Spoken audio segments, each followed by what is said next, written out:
तो लीजिए प्यारे विद्यार्थियों, हमारे पास में आ चुका है आपका मासिक मूल्यांकन सितंबर 2025 के लिए कक्षा 9वीं का सामाजिक विज्ञान विषय का पूरा पेपर और इसका पूरा सॉल्यूशन।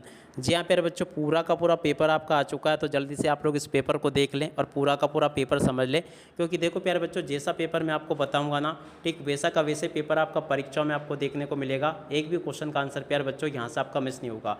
मासिक मूल्यांकन सितंबर 2025 के लिए कक्षा 9 का यह सामाजिक विज्ञान विषय का पेपर है, जिसके लिए प्यारे बच्चों आपको 1 घंटे का समय मिलेगा। पूर्णांक प्यारे बच्चों आपका 20 अंकों का होगा। आप चलो अपन जल्दी से हम आगे बढ़ते हैं, समझते हैं आपके पूरे पेपर को और इस पेपर के पूरे सॉल्यूशन को। तो देखो प्यारे बच्चों, इस प्रकार का पूरा आपका पेपर होगा। मासिक मूल्यांकन सितंबर 2025 के लिए कक्षा 9 का ये सामाजिक विज्ञान विषय का पेपर है। अब चलो मैं आपको एक एक क्वेश्चन का आंसर बताता हूँ। देखो प्यारे बच्चों, यहाँ पर आपसे सही विकल्प पूछे गए हैं, तो चलो मैं आपको सभी के सभी सही विकल्प और इनके उत्तरों को बता देता हूँ। पहला क्वेश्चन पूछा है, भारत में मानसून का आगमन आमतौर पर कब होता है। देखो प्यारे बच्चों, इस क्वेश्चन का राइट आंसर वैसे जून के प्रारंभ में यहाँ से आपको लिखना होगा, ठीक है। और अब अगला क्वेश्चन, हिटलर ने जिस संगठन की स्थापना की उसका नाम था। देखो प्यारे बच्चों, यहाँ से आपको लिखना होगा नाजी पार्टी। जी हाँ प्यारे बच्चों, नाजी पार्टी यहाँ से आपको लिखकर आपको आना होगा, तभी जाके आपको इसका नंबर दिया जाएगा।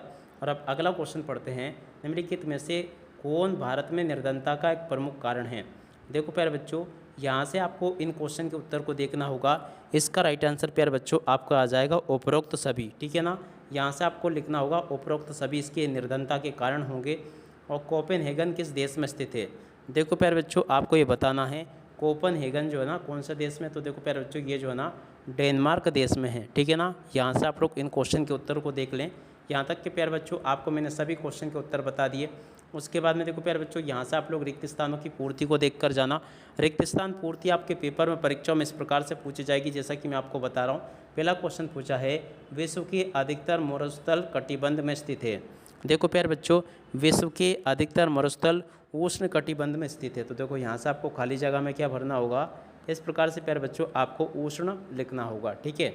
और अब अगला क्वेश्चन पढ़ते हैं, नाजीवाद के संस्थापक थे। देखो प्यारे बच्चों, नाजीवाद का संस्थापक कौन था, तो देखो यहाँ से आपको लिखना होगा हिटलर। जी हाँ प्यारे बच्चों, यहाँ से आपको इस प्रकार से हिटलर लिखना होगा, ठीक है। और अब अगला क्वेश्चन पढ़ते हैं, क्या दे रखा है, यहाँ पर लिखा ग्रामीण क्षेत्रों में एक प्रकार की मौसमी बेरोजगारी है। देखो प्यारे बच्चों, ग्रामीण क्षेत्रों में प्रचंड बेरोजगारी एक प्रकार की मौसमी बेरोजगारी है। तो देखो यहाँ से आपको क्या भरना होगा, प्रचंड बेरोजगारी। प्रचंड बेरोजगारी पूरा लिखना होगा, ठीक है ना। तो यहाँ से आप लोग लिख लेना प्रचंड बेरोजगारी, ठीक है। ऐसे आपको ये पूरा लिख कर आना होगा। और उसके बाद में देखो प्रश्न नंबर 3 जो पूछा ना, इसमें आपसे एक शब्द या फिर एक वाक्य में उत्तर पूछे गए हैं। तो चलो प्यारे बच्चों, प्रश्न नंबर 3 में जो क्वेश्चन पूछे ना, इन सभी क्वेश्चन के उत्तर भी मैं आपको बता देता हूँ। पहला क्वेश्चन पूछा है, निर्धनता रेखा क्या है।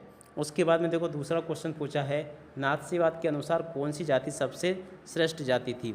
देखो प्यारे बच्चों, नाथसीवाद के अनुसार कौन सी जाति श्रेष्ठ थी, तो देखो प्यारे बच्चों यहाँ से आपको लिखना होगा नार्डिक जर्मन आर्य जाति सबसे श्रेष्ठ थी, ठीक है ना।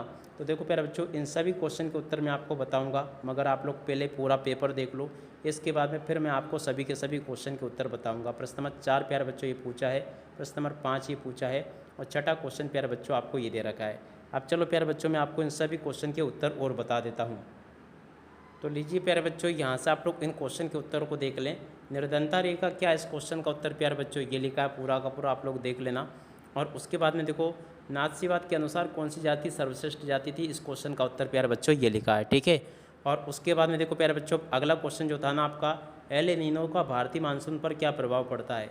इस क्वेश्चन का उत्तर प्यारे बच्चों ये दे रखा है, पूरा का पूरा आप लोग इसको देख लें। ये प्रश्न नंबर 4 का उत्तर लिखा है, पूरा का पूरा प्यारे बच्चों मैंने आपको प्रश्न नंबर 4 का उत्तर बता दिया। और अब अगला क्वेश्चन प्यारे बच्चों ये पूछा है, इसको भी देख लें आप लोग, नाजीवाद की किन्हीं 2 विशेषताओं का उल्लेख कीजिए। तो देखो प्यारे बच्चों, नाजीवाद की किन्हीं 2 विशेषताओं का उल्लेख यहाँ से आपको कर देना है, ये मैंने बता दिया। उसके बाद में देखो अगला क्वेश्चन, भारत में निर्धनता के 3 प्रमुख कारण कौन कौन से हैं। देखो प्यारे बच्चों, भारत में निर्धनता के 3 प्रमुख कारण कौन कौन से हैं, यहाँ से देखकर लिख लेना और पूरा का पूरा इसको अच्छे से समझ भी लेना, ठीक है। देख सकते हो प्यारे बच्चों, यहाँ तक के सभी क्वेश्चन के उत्तर मैंने आपको बता दिए। उसके बाद में जो क्वेश्चन पूछा था प्यारे बच्चों, भारत के जलवायु को प्रभावित करने वाले 3 कारकों की व्याख्या कीजिए।